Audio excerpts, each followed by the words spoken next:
আজকে দার্জিলিংয়ে খুব নামকরা জায়গায় খেতে যাচ্ছি। আমরা এসেছি কুঙ্গায় লাঞ্চ করতে। আমাদের হোটেলের তলায় কিন্তু কুঙ্গা। আর আজকে একদম ওয়েটিং নেই, মানে এসেছি সঙ্গে সঙ্গে সিট পেয়ে গেছি, বসে আছি। এখন কি মেনু অর্ডার দেওয়া হবে সেটা এখন চলছে কথাবার্তা, দেখা যাক কি আসে।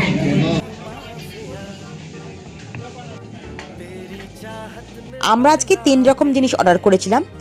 তার মধ্যে ছিল চিকেন থুপ্পা, আর ছিল এগ গ্লাস নুডলস, আর ছিল সব থেকে প্রিয় আমাদের চিকেন স্টিম মোমো, যেটা আমাদের খুব প্রিয়। কুঙ্গায় অনেক দিন ধরে খাওয়ার ইচ্ছা ছিল, তাই এবছর দার্জিলিংয়ে এসে কুঙ্গায় প্রথম আমরা খাবারগুলো খেলাম। সত্যি কথা বলবো, দাম অনুযায়ী খাবারগুলোর টেস্ট কিন্তু আমার আহামরি কিছু লাগেনি। এক একজনকার টেস্ট এক এক রকম, তাই আমার খুব একটা ভালো লাগেনি বলে আপনাদের যে ভালো লাগবে না এরকম কোনো কথা নেই। হ্যাঁ, মোমোটা খুব জুসি ছিল।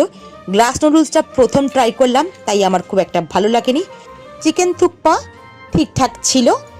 আপনারা আপনাদের পছন্দের খাবার কুঙ্গা এসে খেতেই পারেন, কিন্তু শেষে একটা কথা বলবো, চিকেন মোমো কিন্তু অন্যান্য জায়গায় অনেক ভালো পাওয়া যায়।